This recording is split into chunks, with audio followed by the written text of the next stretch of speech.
மக்களே பேட்டி கொடுக்குறாங்களே, கோர்ட்டு 130 ரூபா 150 ரூபா வாங்குறாங்க சார், என்ன பண்ணுறது தெரியல சார். இதுக்கு முன்னாடி 50,000 கோடி ஊழல்னாங்க. ஆனால் இது எல்லாமே பெரிய ஊழல் தான். ஏன்னா உங்களுக்கு தமிழ்நாட்டில் வந்து 19 டிஸ்டிலரிஸ் இருக்குது சார். ஏன்னா இவங்க கண்ட்ரோல், அதாவது கரூர் கேங் அப்படின்றாங்க அதுக்கு பேர். இது வந்து இப்போ சொல்கிறாங்கல்ல 1000 கோடின்னு சொல்கிறாங்கல்ல, பாருங்கள் அடுத்த அடிஷனல் ரிப்போர்ட் வரும். இன்னும் ஃபுல் ரிப்போர்ட் வந்திருக்காது. ஓவரால் ஸ்டேட் ரிப்போர்ட் வந்திருக்காது. டிஸ்டிலரிஸ் ரிப்போர்ட்டு, கடை ரிப்போர்ட்டு, எவ்வளோ சரக்கு வெளியே போயிட்டு இருக்கு, இதெல்லாம் வந்திருக்காது. அது வரும்போது நிச்சயமாக செந்தில் பாலாஜி பொறுத்தவரை ஆல்ரெடி கத்தி தொங்கிட்டு இருக்குது. அது சுப்ரீம் கோர்ட் கூப்பிட்டு சொல்லிட்டான், என்னென்னு நீ எப்படி அடுத்த நாளே மினிஸ்டர் ஆகினேன். இன்னொன்று இந்த கவர்மெண்ட்டை பொறுத்தளவு வழிகடாயிட்டு விட்டுருவாங்க. செந்தில் பாலாஜி என்னதான் பண்ணாலும் யார் காப்பாற்றுறது? அதிமுக என்ன சொல்றாங்கன்னா நிதி எங்க இருக்கு, எல்லாம் வெத்து பட்ஜெட் அப்படிங்கிற மாதிரி சொல்லிட்டாங்க. நிதியே இங்க இருக்கு. 9 லட்சம் கோடி கடன்ல இருக்குங்க. இல்ல அவங்க சொன்னது என்ன, அந்த ரூபாய் சின்னம் மாத்தினதுக்காக எல்லாம் இது அதெல்லாம். அதாவது இவங்க வந்து சார் மும்மொழி கொள்கை கொடுத்துட்டாங்க சார். சார் ஒரு கவர்மெண்ட் ஆஃபீஸ்ல இடி எப்போ சார் போயிருக்கு ஒரு காலத்துல? இடியோட டாஸ்மாக் ஆஃபீஸ்ல போய் எவ்வளவு சரக்கு நீங்க அனுப்பியிருக்க, எந்தெந்த டிஸ்ட்ரிக்ட்ல வாங்கி லிஸ்ட் எடுத்துட்டாங்களே. ஸோ இதையும் ஒரு பெரிய டீம், இந்த மாஃபியா இருக்காங்கல்ல, இவங்க டேக் ஓவர் பண்ணிட்டாங்க. அவங்களே மேனுஃபேக்சர் பண்ணி டிஸ்டிலரிஸ் கொடுத்துட்றாங்க. அவங்களுக்கு பயம் இருந்தால் பரவாயில்ல, கவர்மெண்ட் ஃபுல் சப்போர்ட் பண்ணுறாங்களே. ஒரு நாளுக்கு 1 லட்சம் பாட்டில் 50,000 பாட்டில் அபிஷியலாகவும் அன்அபிஷியல் 50,000 பாட்டில் போட்டுன்னா எவ்வளோ அமௌண்ட்டு?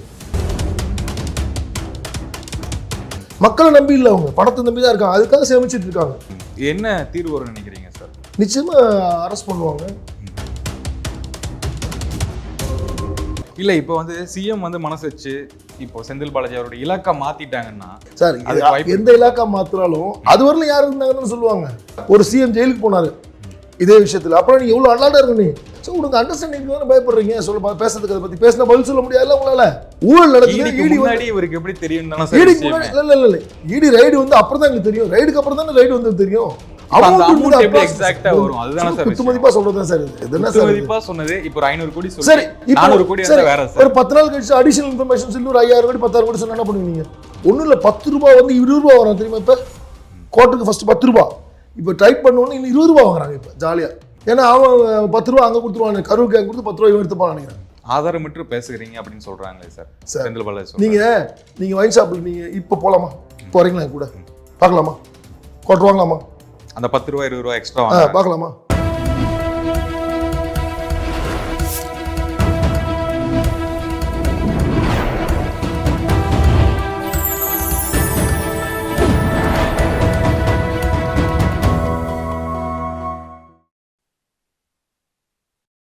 சேனல் 5 தமிழர்களுக்கு வணக்கம். இன்றைய நேர்காணலில் நம்முடன் இணைந்திருப்பவர் பாஜக கட்சியிலிருந்து சென்னையை சேர்ந்த எம்ஜிஆர் நகர் கே. புகழேந்தி அவர்கள். வணக்கம் சார். வணக்கம். சேனல் 5 நேயர்களுக்கு வணக்கம். சார், இப்போது டாஸ்மாக் ஊழல் அப்படிங்கிறது தான் இப்போ ஒரு கரண்ட் டாப்பிக்காக போயிட்டு இருக்கு. அப்படிங்கும்போது டாஸ்மாக்ல ஒரு பாட்டிலுக்கு 10 ரூபாய் முதல் 30 ரூபாய் வரைக்கும் ஏமாத்தி இருக்காங்க. 1000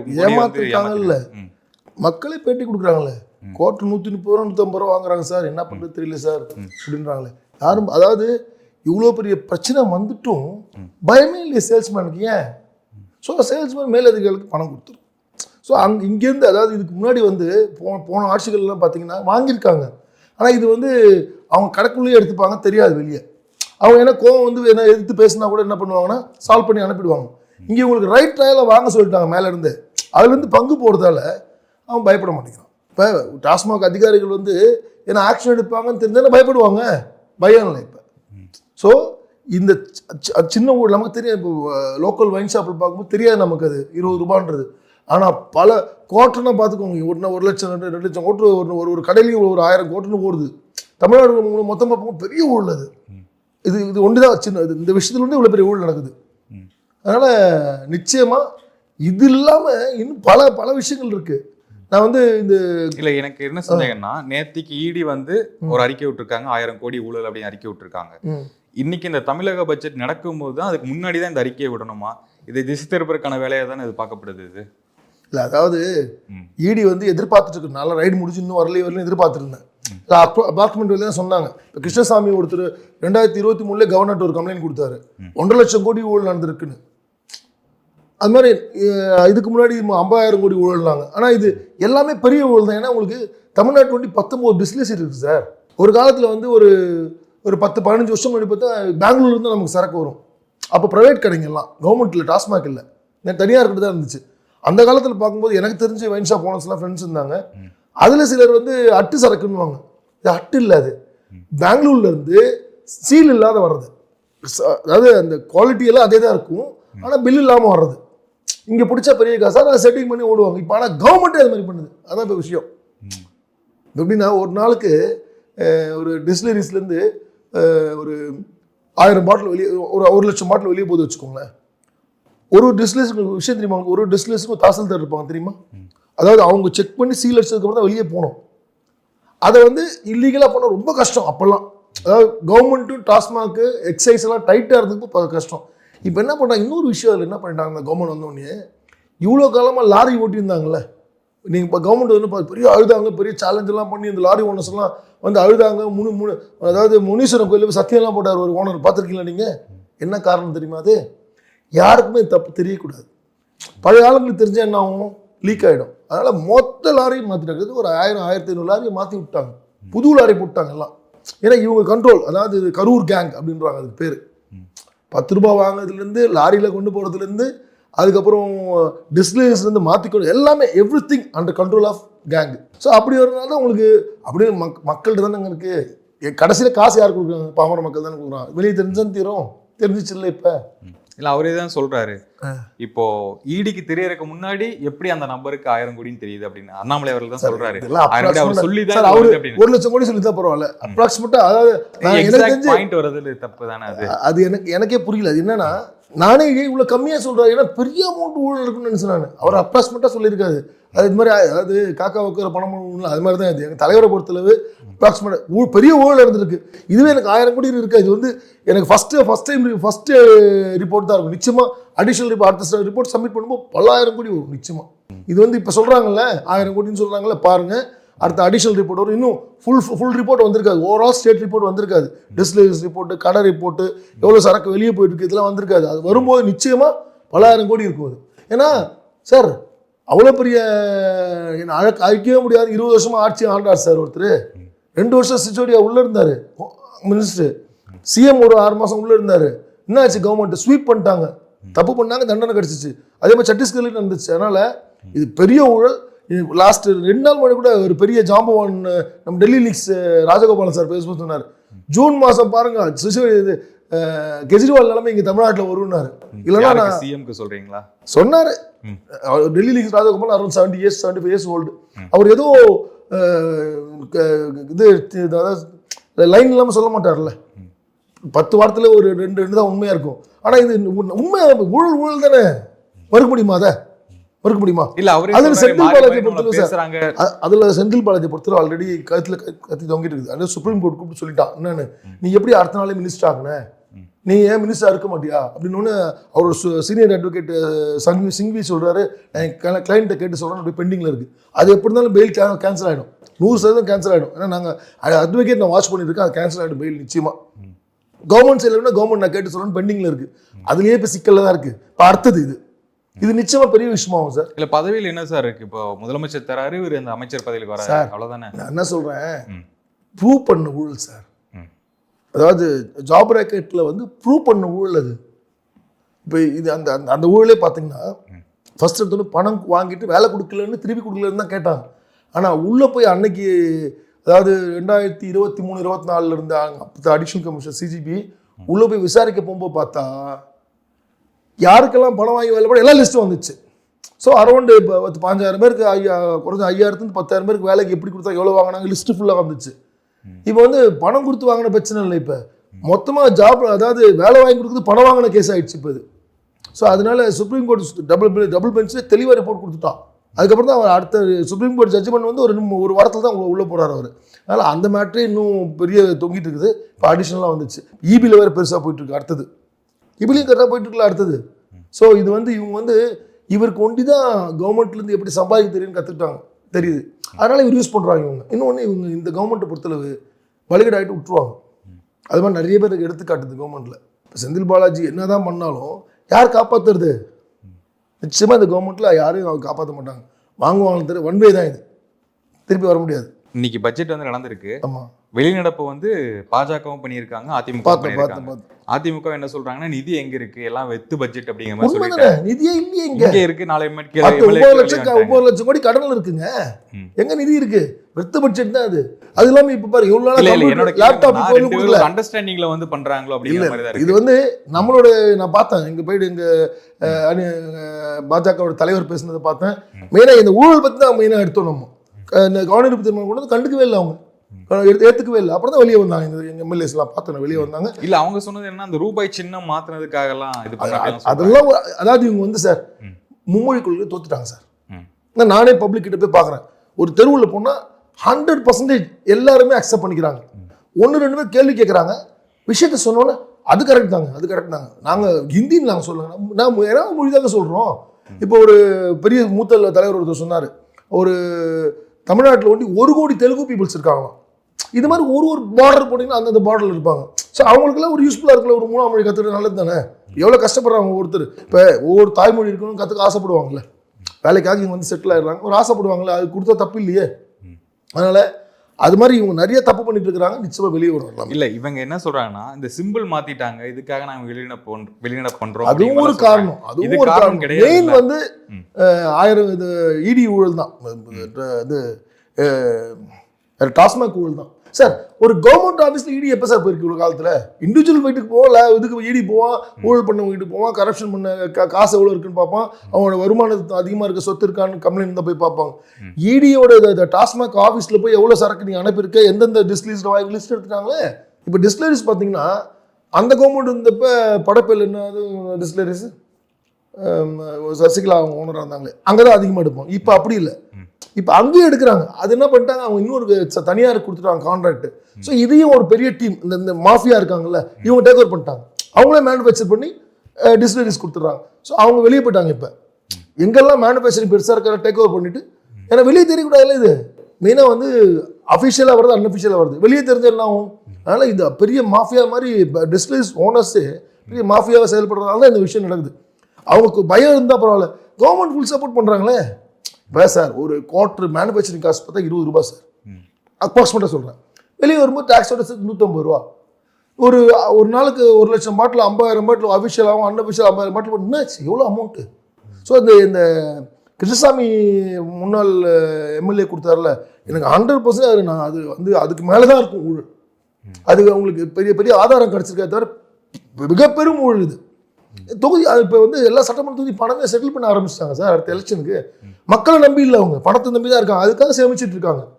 மக்கள் நிச்சயமா பெரிய ஒரு திருப்பம் தருவாங்க. நம்ம பாஜக இப்ப வெளிநடப்பு வந்து இந்த ஊழலுக்காக அப்படின்னு எடுத்துக்கலாம். ஆனா எடப்பாடி அவர்கள் என்ன சொல்றாருன்னா, நிதி எங்க, இதுக்காக தான் ஊழல் வெளிநடப்பு அப்படிங்கிறாரு. இன்னொரு அண்டர்ஸ்டாண்டிங்ல வெளியே வந்து இந்த பிரச்சனையை பெருசாக்குறாங்களா, காரணம் பண்ணாங்க டிஎம்கே. அவர் வந்து பட்ஜெட் பத்தி பேசுறாரு. பட்ஜெட்ல நிதி இல்லை, எல்லாம் வெத்து அறிக்கைன்னு சொன்னார். நான் அது அவரையும் பார்த்தேன், வெத்து அறிக்கை, இதுக்கு இவ்வளவு ஒதுக்குனாங்க, அதுக்கு ஒதுக்கல, அதை விட்டாங்க, இதை விட்டாங்கன்னாரு.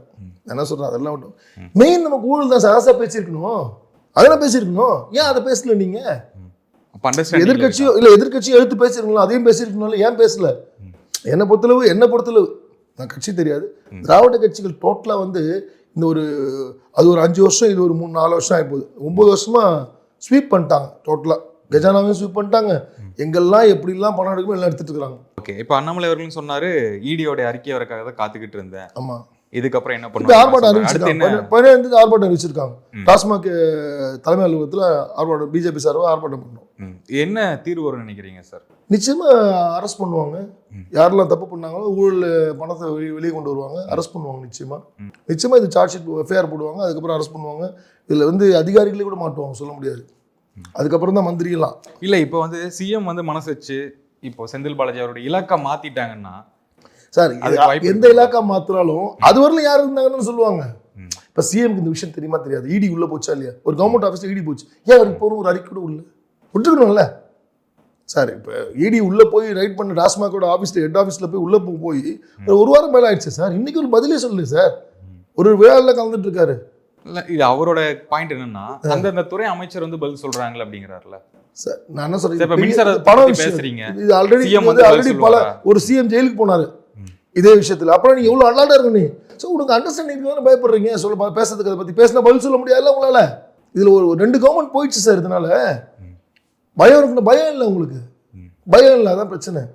அவரே பார்த்துப்பாரு, அவர் ஆல்ரெடி எல்லாம் பார்த்து தான் இருக்காரு. 2 வருஷம் உள்ள 1.5 வருஷம் உள்ள இருந்துட்டு இருந்தாருல, அவரே பார்த்துப்பாரு அப்படின்னு நினைக்கிறாருன்னு நினைக்கிறேன். அதாவது அவரை வந்து கை கழுவிட்டு அதான் சார், அவரே பார்த்துப்பாருன்னா அவரே பார்த்துப்பாரு எல்லாமே. பார்த்தாருல, அவர் 1.5 வருஷம் உள்ள இருந்தாருல, கழுவி விட்டுருவாங்க. உள்ள இன்வெர்டர்ஸ் வந்துச்சு இல்லை சார், அதுக்கப்புறம் அங்கே என்ன வேலை? அதனால இந்த கவர்மெண்டோட ஊழலை வந்து சார் அந்த காலத்திலே சர்க்காரியா கமிஷன் தான் சார் சொன்னார்.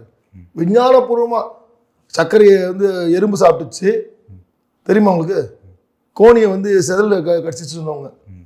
எவ்வளோ டன் சர்க்கரை எறும்பு சாப்பிட்டுச்சுனாங்க. இந்த மாதிரி சர்க்காரியா ஆல்ரெடி சொல்லிருக்காரு. திமுகனாலே சயின்டிஃபிக்காக 75லயே சொல்லிட்டாரு, சயின்டிஃபிக்காக ஊழல் பண்ணுறவங்க அவங்க பேரம் பேத்தி தான் சார் எப்படி சார் இருப்பாங்க. ஓகே, இது கண்டென்ட் அப்பார்ட் பண்ண ஒரு கொஸ்டின் என்னன்னா, இப்போ சமீபத்தில் வந்து சீமான் அவர்களும் அண்ணாமலை அவர்களும் ஒரு சின்ன ஒரு சந்திப்பு வந்து நடந்தது. இந்த காருக்குள்ளேயே கை கொடுத்து பேசிட்டு போனாங்க. அண்ணன் ஃபைட் பண்ணிக்கிட்டே இருங்கண்ணா தொடர்ந்து சொன்னாரு. ஒரு பொலிட்டிக்கல் லீடர், அவரும் ஒரு லீடர், ஒரு மாநில தலைவர், ஒரு ஜென்டில் அவர் ஒரு பாதிப்புல இருக்காரு.